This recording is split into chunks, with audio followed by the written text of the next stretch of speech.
Various speedrunners for a decent amount of time, and I decided that I wanted to do a speedrun. Now, I don't really have the time to set aside hundreds of hours to hone my skill on whatever game I want. Teen, don't look it up. Why did I choose the second game and not the original?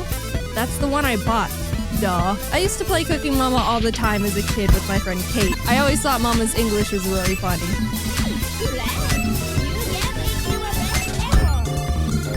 I still love it. We even had this system where if we kept failing at a recipe, we'd have to change chairs because that one had bad luck. Obviously. I don't have that luxury this time because I have to stay by the computer, so I'll have to come up with a better strategy. Also, extra movements lose time. I need to be efficient here. Anyway, I wanted to have some sort of challenge, so I decided to add some rules to my run. 1, I have to fully complete the main game mode, Cook with Mama. 2, I have to receive a gold medal in every single recipe. That means I can't make a mistake. Ever. Can't burn a single onion, can't accidentally pour the rice into the sink, can't smack my hand while pounding mochi. If I do, the whole recipe needs to be redone. 3, that's it. Do it fast, I guess. The first recipe is pizza, and I was off to a pretty good start. Obviously, it's a speed run, so I didn't have time to read the little description on what to do each step, but for the most part, I was able to use my massive IQ and big, strong brain to decode the objectives in split seconds. Except in the last step where I didn't know how to work the oven and failed immediately. Again, up to a great start. After deciphering how the oven worked, I was moving on quickly. Peanut butter, poke the peanuts, done. Oops. Recover, adapt, overcome. Done. Sea bream carpaccio. Exfoliate the fish, chopping, restart. Choose smaller knife, easy peasy. Corn soup. Peel. Bald the corn, boil, strain. Oh, come on! Not all the corn came out. Alright, admittedly, I was making a lot of mistakes at the beginning. I was nervous because it was my first speedrun, and I didn't know what I had to do most of the time, and was generally panicking. But then I remembered that no Cooking Mama 2 speedruns exist yet, so that means I'm on world record pace, and that made me feel better. One mechanic I had to learn the hard way was, when it comes to the oven, choose the low heat. The first attempt, I decided to go with the medium heat to go a little bit faster. And look at this! Oh no! What was that? That was a speedrun in itself. Burn the apple pie as quick as possible. You know how there's separate categories in speedruns? Mario Odyssey has the one where you take Mario's shirt off as fast as possible called nipple percent. I want one for Cooking Mama 2 called burn apple pie percent, where you just burn the apple pie as quickly as possible. Anyway, I redid the pie and was moving on. Bonk. Rice bowl. We're about an hour in at this point. I had my friends in a Discord call so they can help me take notes so I didn't have to rewatch all the footage again for the script, and they decided to look up how many recipes there actually were in the game. I didn't know because I wanted to go in completely blind. And you know what they discovered? There are a total of 80 recipes in this game. An hour in, I was on recipe 8. Which would be impressive in real life, but not here. So either we were gonna pull a Cooking Mama all-nighter, or I had to start picking up the pace.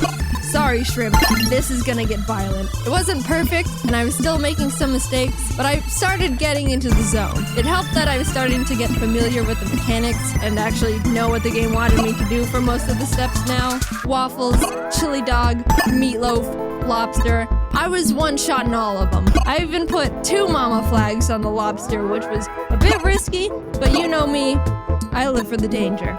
I almost forgot to put the lobster on. Let me pause and tell you a story of my childhood. I already mentioned my love for Cooking Mama as a kid. Even 12 years ago, I set myself the goal of getting gold in all the recipes. But one haunting memory I have of this game was my struggle against the Mama Rice Cracker. All the steps are relatively simple, but at the end you have to stamp all 18 crackers with a Mama stamp. That's what makes the Mama Rice Cracker the Mama Rice Cracker. But as a kid, my DS was old and I dropped it a few times, which messed up the calibration on my screen in a way I couldn't fix. So that meant at the very end of the recipe, it was extremely hard for me to stamp the stamp in the exact spot that Mama wanted. I spent weeks, I'm not joking, trying to get the gold on the Mama Rice Cracker. It was the last one I needed, and I couldn't do it. I just couldn't. I'm pretty sure I was eventually able to pass, but let's just say I didn't, for the sake of drama.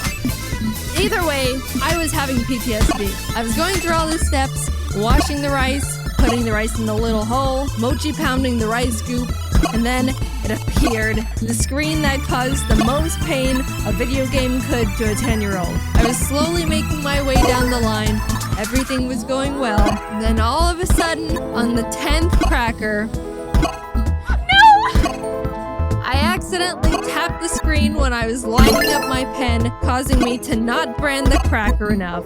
I'm not one to believe in spiritualism or star signs or Destiny's Child, whatever that stuff is. But that moment in particular made me question if it was all real and my only fate is to eternally fail the last step of the Mama Rice cracker recipe until I inevitably die an unaccomplished old man that makes ugly rice crackers.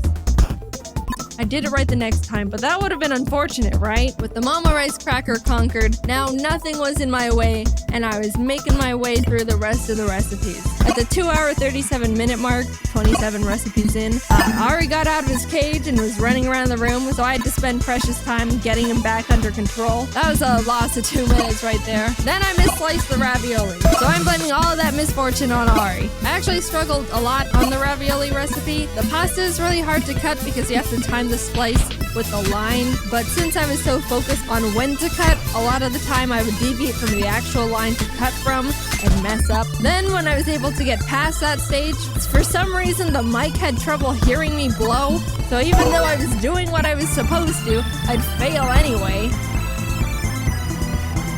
No, did you hear it? Overall, I had to redo the ravioli recipe 6 times, and I spent 11 minutes on it. Not great.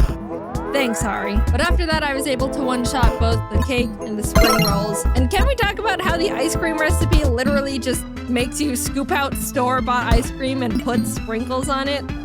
That's been my favorite recipe so far. Skipping forward a bit, let's talk about the mango pudding. This was ravioli part 2. The first step I had trouble with was memorizing the order of the ingredients. It was a 6-part Simon Says memory game, and my big smooth brain can only handle one number at a time before the concept of object permanence leaves my body. I inevitably got a lucky pattern that was easy to remember, and after a few more steps, in the end I had to draw a line at a specific speed that would remove the pudding cleanly. Too slow and it wouldn't come out, too fast and it just...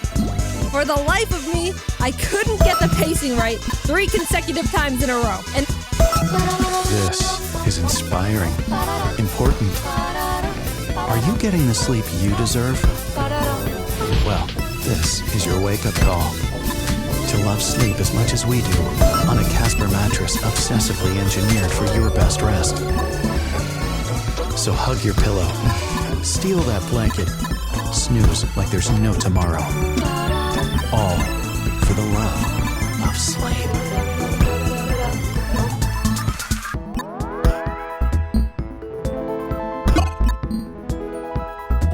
for the life of me, I couldn't get the pacing right 3 consecutive times in a row. And with the combined difficulty of that, along with the memorizing, I spent another 10 minutes trying to get it right and still failing. My confidence was shattered, and I had to take a mental health break. I'll be back for you, mango pudding. I'll come back stronger, and I'll cook you so well I'll become the mama. I was in shambles from the pudding, but was able to move on and started getting back into a rhythm. All these foods, I was knocking them out one by one. I will note that I struggled with popcorn because I thought there was gonna be some sort of indicator or something on when to open the lid. So I just sat there until I realized I burnt it all. Oh wait. So I was like, oh, okay, I'll open it when I hear the popping sounds. And then I opened it with like 5 popcorns. But it's okay, I was able to figure it out.